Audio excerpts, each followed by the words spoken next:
Hello and welcome to Exclusive with Taghreed Hussein here on ITV International. Well, tonight we'll be discussing Egypt's cooperation with UNICEF for a better world. Today's children are definitely tomorrow's future because they are the ones holding the future in their little hands.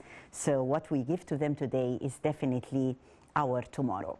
Egypt's constitution has stated an integral set of fundamental rights for the Egyptian child, mainly aiming at achieving the developmental process, the well-being, and also the protection of all the children without any sort of discrimination. And in that respect, Egypt pays great attention to children across the country, including refugees, aiming to maximize the opportunities for them to achieve their developmental potential. The state is accomplishing this through several ways, and one of them is definitely cooperating with the UN various organizations, as UNICEF, whose work in Egypt is focused on promoting sustainable development with the multidimensional equity for children, also embodying the fair chance for every child in principle and in line of Egypt's priorities. UNICEF's work is mainly focusing on early childhood development, and the expected results of UNICEF's work in Egypt are definitely contributing to our national efforts and the priorities of our 2030 National Sustainable Development Strategy. On Exclusive with Taghreed Hussein tonight, we're really honored to have with us Mr. Jeremy Hopkins, who is UNICEF's representative in Egypt. Thank you so much for coming, sir. Thank you for having me this evening. And it is the first exclusive on ITV International, but definitely we will see you again on ITV. Hope so. Thank you so much. And together we'll be talking about UNICEF's work on sustainable development goals in Egypt, UNICEF's initiatives in the country, the outcomes on the ground, UNICEF's achievements, and as UNICEF, he views the great attention Egypt pays to our children who are tomorrow's leaders. Mr. Hopkins is the current UNICEF representative in Egypt. He graduated with an MA in Arabic and Social Anthropology from Edinburgh and an MSc in Development Studies from SOAS, the University of London. He started his career in Somalia, and then he moved on to UNICEF, where he worked in Somalia managing programs at the field level of child protection, youth engagement, children affected by human immunodeficiency virus HIV and related behavior change communication. And Mr. Hopkins continued work on child protection also in Mozambique. Thereafter, he worked as representative for UNICEF in the Central African Republic, in Yemen, and in Somalia again. More recently, Mr. Jeremy was acting as a representative for UNICEF in South Sudan and has completed his tour of duty as UNICEF representative in Burundi. That was August 2020. So a great man with diverse experience, Mr. Hopkins is, and definitely Egypt is another major stop in this distinctive career. When they told you, Mr. Hopkins, that you've been assigned as UNICEF's representative in Egypt, I mean, how about that impact? I know that always Egypt has a special place in ambassadors and foreign representatives' hearts. Well, it was delightful news, and I should say, actually, I chose to come to Egypt, but you can't always be lucky enough to go where you choose, but in this case I was. So I was really delighted to hear that I'd be coming to Egypt. And you know, sort of personally, I mean, it's just a pleasure to be in Egypt. But professionally also, it's very exciting because, you know, this country has 40% of the region's children. So I mean, the stakes are enormous in a good way. And what we do in Egypt has the potential to have drastic impact and change on children's lives. Definitely, and we're working together towards those goals. Well, UNICEF's work both globally and in Egypt has been enormous, and though we had the fight with COVID-19, however, the sense of development and working hands in hands continues. It certainly does. I mean, we're here to support the government in its obligations to children, if you like. We are a source of expertise and a source of good international good practice, and we work with the government to fulfill its commitments to the Convention of the Rights of the Child, which they signed a while ago. So, you know, we work closely under government leadership and advise accordingly across the sectors. And most recently during this pandemic, which is still continues, I should say.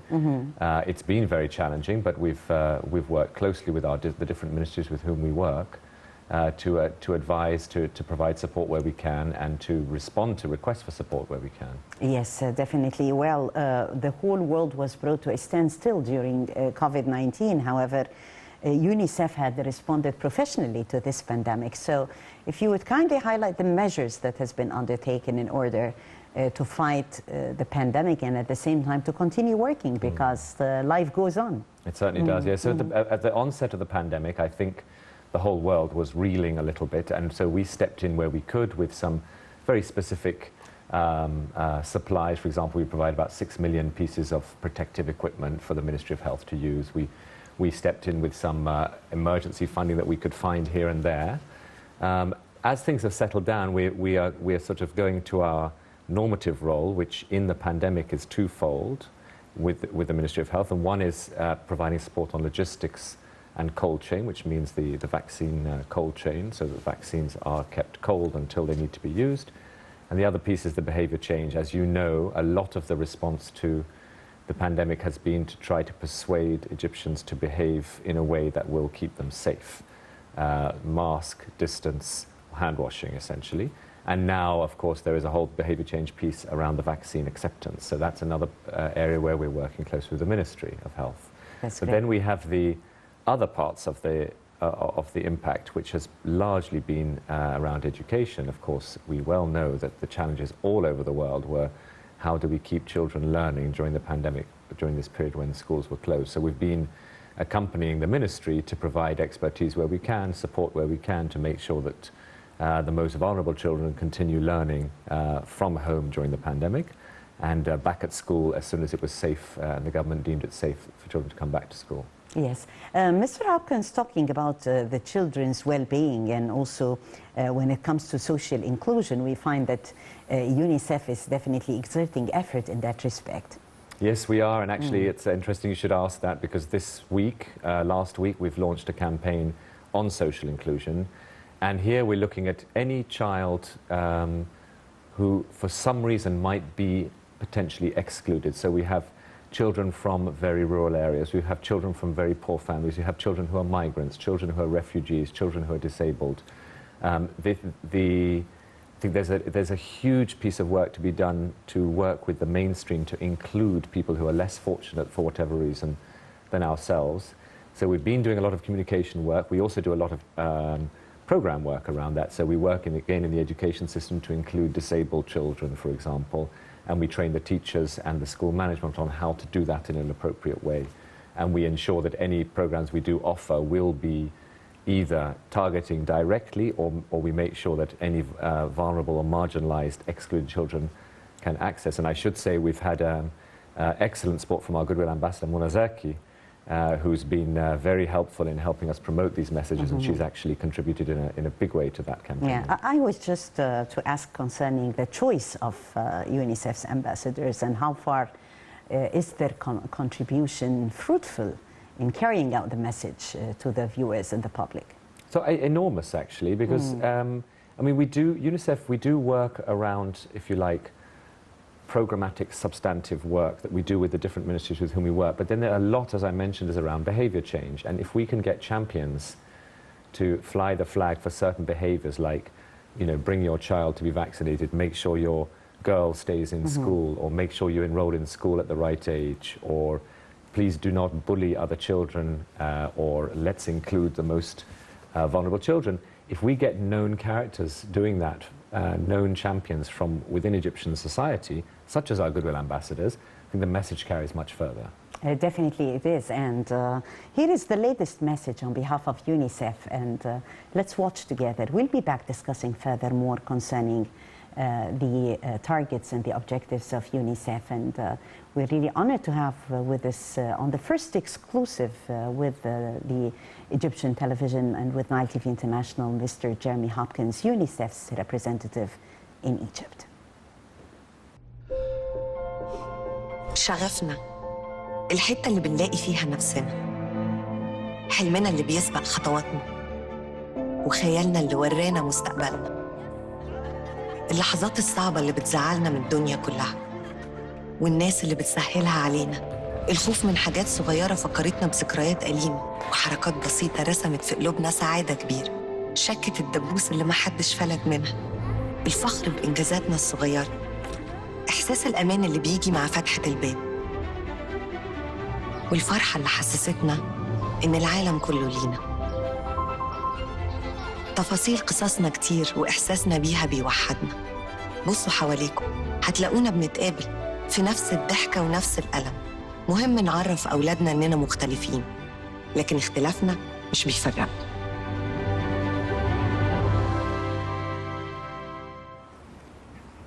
UNICEF believes all children have a right to survive, thrive, and definitely fulfill their potential to the benefit of a better world. So those are considered to be milestones for UNICEF representatives all over the world.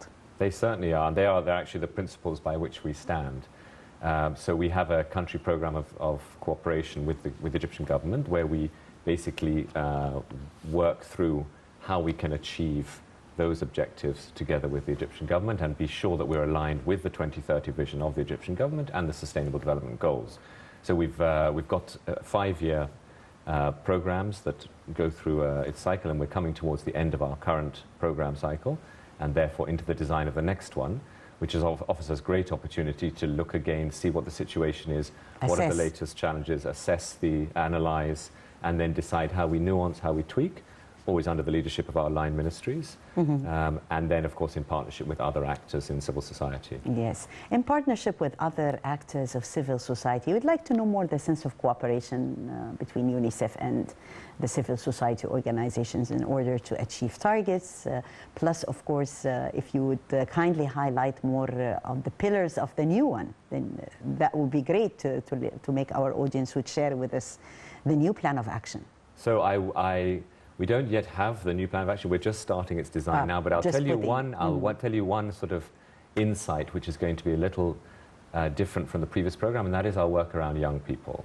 So it's becoming patently clear that Egypt has achieved an awful lot for the first decade, what we call the first decade of life. So primary school age children, primary health protection services for younger children.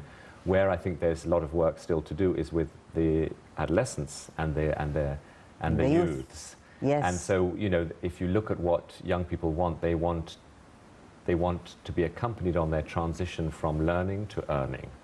And, you know, UNICEF has a mandate up until 18, and we want to make sure that children are as best prepared as possible to enter adulthood.